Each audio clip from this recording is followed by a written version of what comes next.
Hola, muy buenas noches, bienvenidos al programa Cine en Blanco y Negro, que a continuación, en unos minutos, les va a ofrecer la película Luz de Gas, dirigida por George Cukor en el año 1944.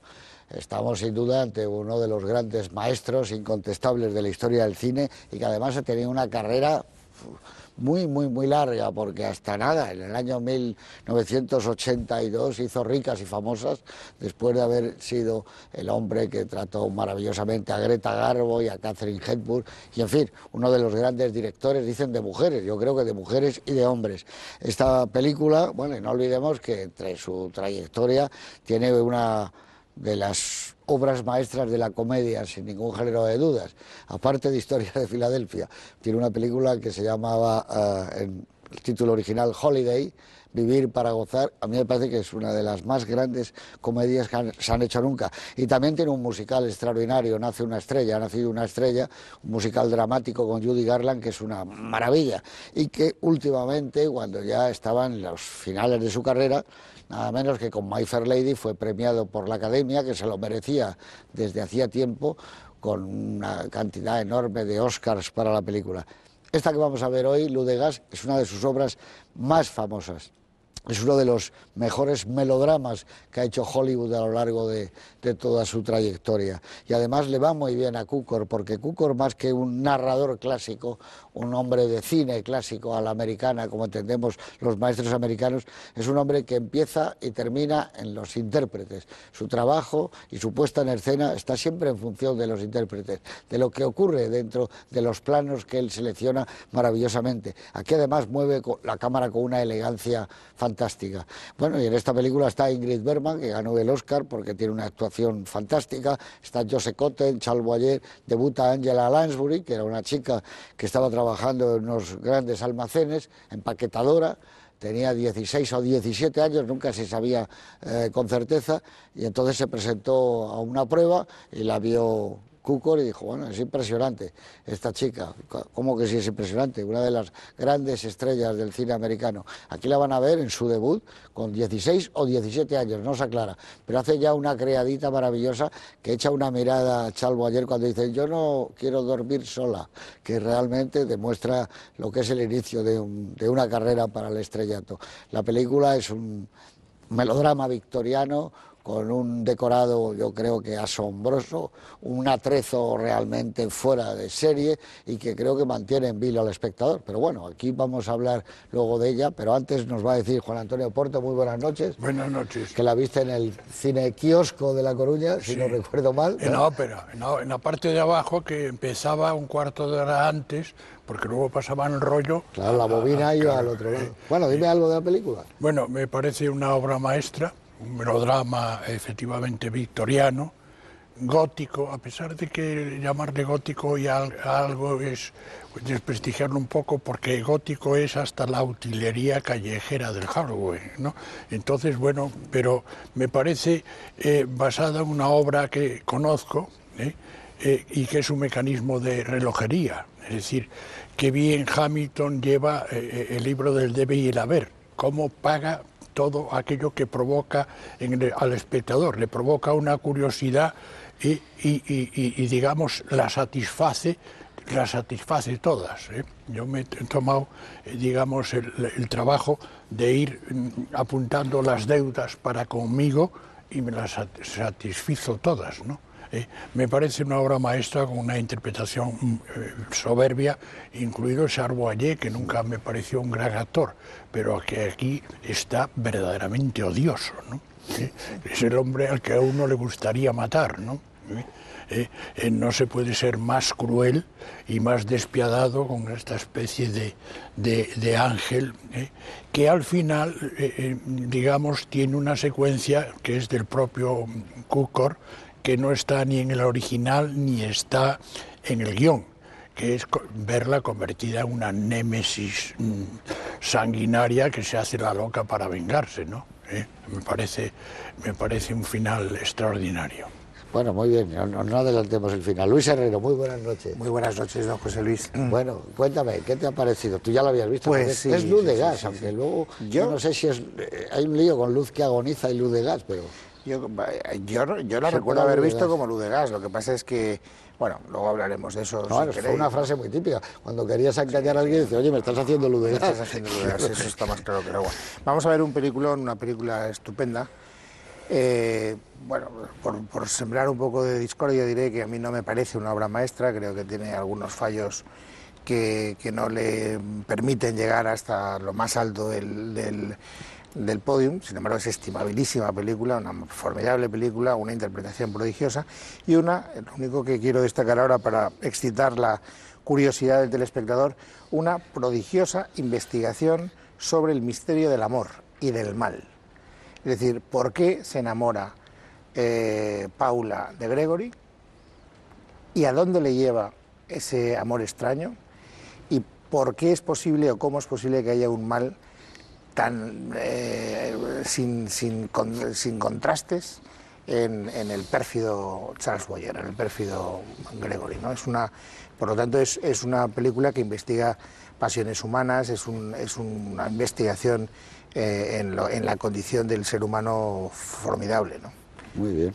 Sí, sí, además eso está bien, esa investigación del amor. Oti Rodrigo Marchante, muy buenas noches. Buenas noches. Muy bonita corbata. Ahí estamos. Me encanta. Bueno, antes de que veamos la película de Cukor, que creo que tú también estarás de acuerdo que es uno de los grandes maestros. Incontestable, Hollywood, como has dicho tú, incontestable. Y con una gran variedad de géneros y de maneras de hacer el cine. Y en esta película yo, apuntaré un par de cosas solamente. Una es que habéis dicho, y es verdad, es un gran melodrama. Pero quisiera subrayar, ya para también excitar un poco el interés del espectador, que es un thriller también, y es una película de intriga. Hay una parte que podría suscribir Hitchcock en esta película y que, bueno, no le quita su apartado melodramático, de gran melodramón, pero es muy importante lo que tiene de thriller. Y luego que, bueno, siendo Cukor, y es verdad, un gran modelador del alma femenina y de las actrices y esto, curiosamente aquí yo creo que le da mucha más complejidad y profundidad al personaje masculino, al que interpreta Charles Boyer, y es verdad que, claro, él es el villano de la película, y que manejar bien un villano es manejar bien una historia, eso es como... Y bueno, solamente que añadir que la mezcla de interiores y exteriores es algo prodigioso, que ese clima exterior de estrangulador que se ve en Londres, que compaginado con el abigarramiento, el barroco de los interiores, que creo que también produce una sensación que le va muy bien a la intriga de la película. Bueno, yo sí creo que es una de las grandes pelis de la historia, pero bueno, ya hablaremos de ello. Vamos a recordar nada más que Cukor, entre otras muchas películas en diversos géneros, hizo Cena a las 8, David Copperfield, La dama de las camelias, que es una maravilla, Holiday, la de Vivir para gozar, Historias de Filadelfia, Nacido una estrella, My Fair Lady, y una gran parte de Lo que el viento se llevó, porque él empezó la película, la preparó y ahí tuvo sus problemas, pero parece ser que él seguía trabajando con Vivien Leigh y con el resto de las intérpretes que iban a su casa los fines de semana y él seguía diciendo más o menos cuál era la actuación correcta. Es una película magnífica de una persona en donde ha habido siempre acuerdo y todos dicen que era uno de los tipos mejores, que ha sido una persona buenísima y se ha portado muy bien con todos y que era una persona sin ningún tipo de odio, de celos, de recelos, daba fiestas en su casa los fines de semana, a donde ir a casa de Cukor era un placer, y luego la gente que ha podido conocerle en profundidad en España, como mi amigo Gil Parrondo, como fue José Luis López Vázquez, cuando hicieron viajes con mi tía, hablaban de él, desde luego maravillas. Yo tuve ocasión de conocerlo y realmente es verdad, era un hombre encantador, era una verdadera delicia poder compartir con él y decirle lo maravilloso que nos había hecho pasar en la vida momentos con películas inolvidables. Esta es una de ellas y desde luego tiene, como dice Oti, una especie de suspense y un thriller que va en aumento y una atmósfera que yo solo la he visto reflejada en La heredera, ese tipo de atmósfera en cuanto a una casa, escaleras, habitaciones recargadas. Así que con todos ustedes, Luz de gas, luz que agoniza. Yo creo que cuando se estrenó en España fue Luz de gas, pero ya antes había estrenado Luz que agoniza, precisamente otra película basada en la obra de teatro y muy buena también. Pero hoy vamos a ver el Luz de gas de George Cukor.